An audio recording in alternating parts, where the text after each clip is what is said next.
This is a story of two different friends that went down two different paths. Meet Lenny and Laura. Both graduated from highly reputable universities and secured reputable jobs. School had taught them many things, from maths to multitasking, but it hadn't prepared them for what was coming next. The F word. Failure.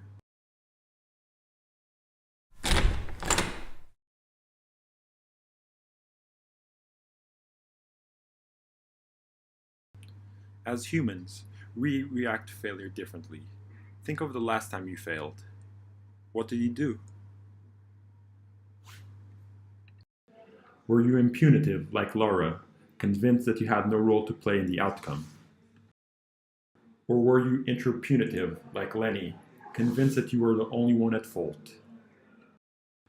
Unfortunately, many cultures don't make it safe for us to admit to failure.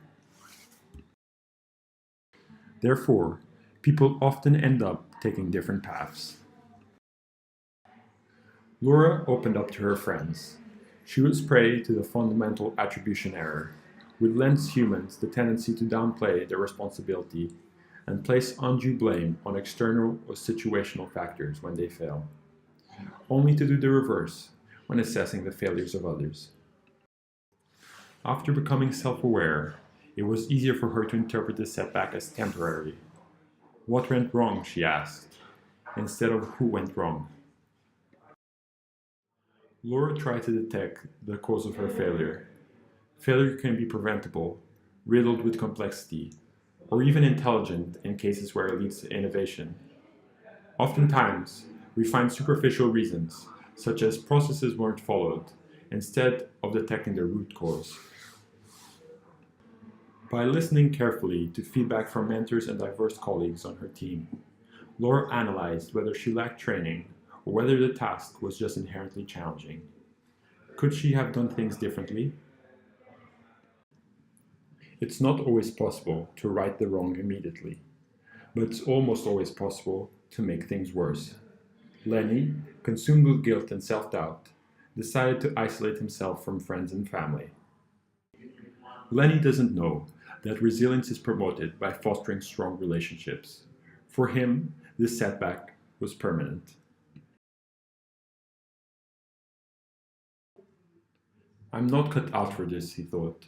A victim of his own confirmation bias, he found more and more reasons to blame himself for everything that could and did go wrong. Laura realized that her impunitive nature was particularly harmful in her current job and organization, where such behaviors were seen as lacking in initiative. Depending on the environment they work in, people may have to alter the extent to which they express certain traits.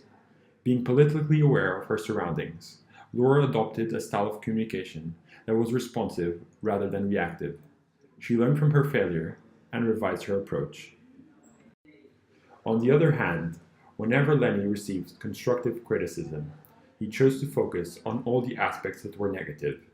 Instead of understanding what went wrong and preventing it from happening again, he stayed where he was and stopped taking any risks. The result was detrimental.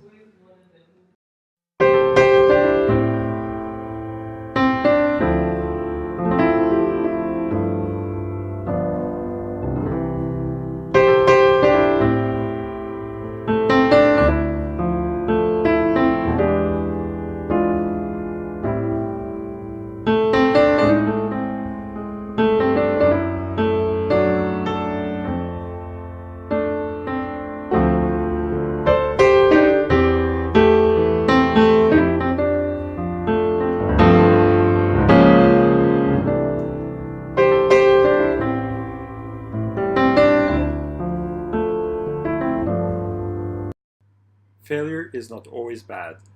It's sometimes bad, sometimes inevitable. Sometimes it's even good. It's not the failure that counts, it's what you do about it. What would you do?